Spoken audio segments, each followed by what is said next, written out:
Урматтуу Үмүт ТВ телеканалынын көрүүчүлөрү, сиздерди түшөткөн ар түрдүү маселелерди элге жана бийликке жеткирүү үчүн ээлүүнү берүүсүнү WhatsApp аркылуу видеого тартып жөнөтсөңүздөр болот. WhatsApp номерибиз 0553 94 94 84. Ээлүүнү сиздер үчүн иштейт.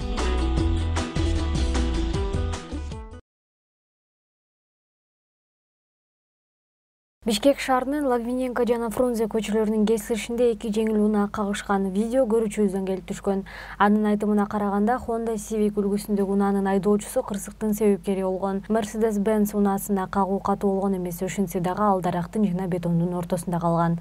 Көрүүчүбүздүн маалыматына караганда, жабыркагандар жокко эсе.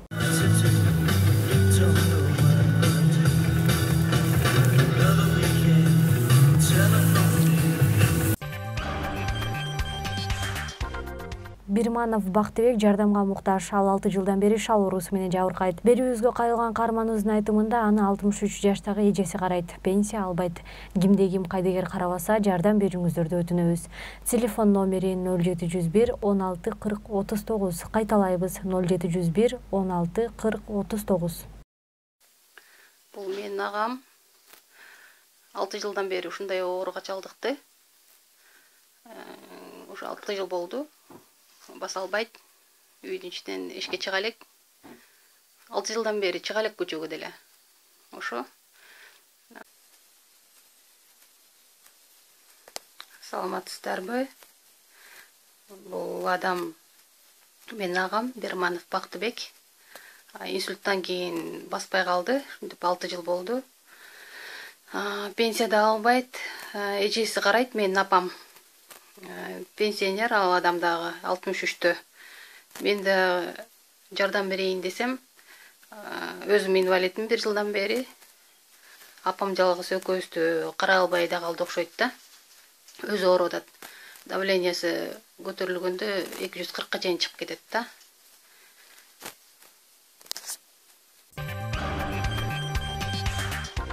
Баткен шаарынын Базар башы кварталында жайгашкан саркынды сууларды топтоочу жайдын жытынан тургундар жапа чегүүдө.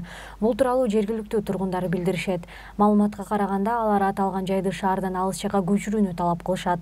Саркынды суулар топтолуучу жай 1978-1979 жылдары курулган.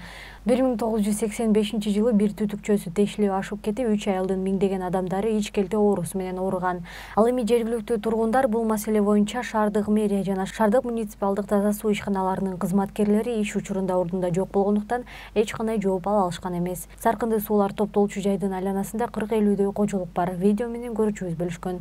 Сиздер көрүп турган трубалар Баткен шаарындагы саркынды суулардын канализацияларынын түтүкчөлөрү. Бул түтүкчөлөр бул жакка келгенде бирөөсү кесилип кетип, бул жердеги трубадан саркынды суу чыгып жатат азыр. Ал эми бул көрүп турган шаркырап аккан суу канал бул жактан ылдыйдагы Карабак айылы, Чек айылдары жана Баткен шаарынын жаңы конушундагы элдер бул суунан ичүүгө дагы, тиричиликке дагы колдонушат. Бул труба өзү бул жака чейин барып, тиги тоодон саркынды суулар чыгышы керек болчу. Жанагы кесилип кеткен труба өзү бул жака келип түшүшү керек, саркынды суулар. Бул жакта азыр бүт шаардан чыккан саркынды суулар турат. Бул жерден тазаланып, андан нары сугат суусу катары пайдаланууга берилет. Кезектеги видео көрүүчүбүздөн келип түшкөн. Буга чейин бир нече ирет ушул сыяктуу көрүнүштөр көрсөтүлүп келсе дагы, биз дагы бир жолу сиздердин эсиңиздерге салып, сак болуңуздарды өтүнөбүз.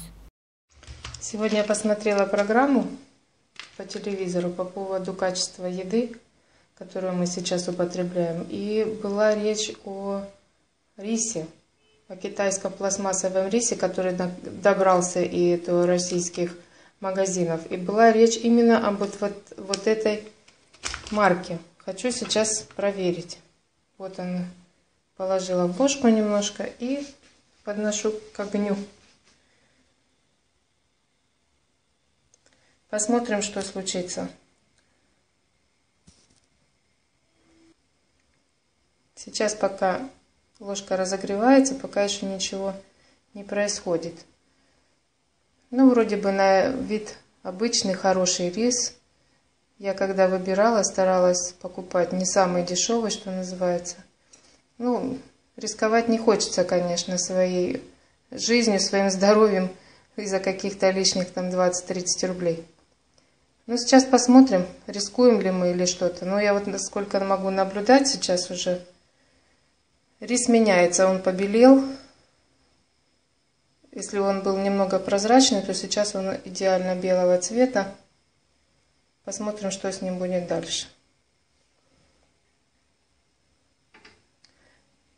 Вот сейчас я двигаю ложкой, и он уже не двигается, он прилип к ложке.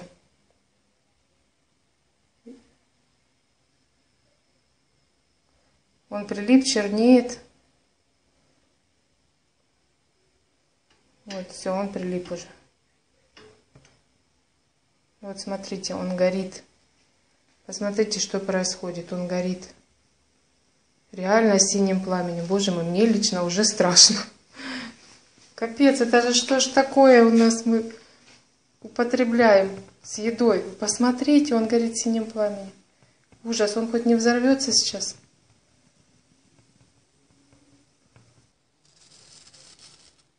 Я включила воду, потушила пламя. Вот посмотрите, что получилось. Я даже не знаю, стоит ли вообще покупать какой-либо рис вообще у нас. Потому что я только что проверяла рис другой марки Мистраль. В принципе, был тот же самый результат. Я не знаю, мне страшно. Внимание, внимание! Вот сейчас вот срочное видео делаю. Первый раз вообще в своей жизни, так скажем, на YouTube выкладываюсь, да? Вот смотрите, пришел с работы, шел, значит, пока домой, зашел в Янту магазин, купил рис. Значит, начал его, ну, как правило, все это, промывать его. Так вот, уже где-то на 7-й промывке воды, да, смотрите, что получается. Вот что получается. Вот просто. Это как рис такой бывает вообще? Он пластиковый.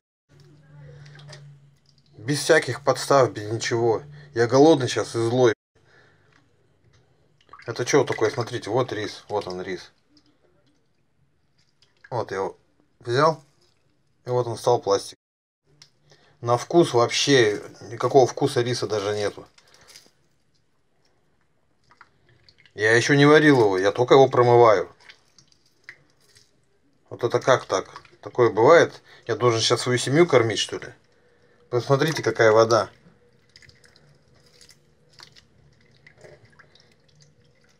Это ужас вообще, блин.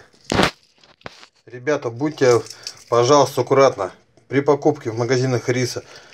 Оставляйте чеки у себя. Вот смотрите, что такое. Это ненормальность вообще. Разве может быть рис после помывки вот так вот себя вести вообще? И вода, смотрите, как молоко. Если по-честному, где-то 12-я уже промывка водой, что я так мыл. Промывал прохладной водой. Все, спасибо всем за внимание. Будьте внимательны и сохраняйте чеки при покупке. Урматтуу Үмүт ТВ телеканалынын көрүүчүлөрү, сиздерди туш өткөн ар түрдүү маселелерди элге жана бийликке жеткирүү үчүн ээлүүнү берүүсүнү WhatsApp аркылуу видеого тартып жөнөтсөңүздөр болот. WhatsApp номерибиз 0553 94 94 84. Ээлүүнү сиздер үчүн иштейт.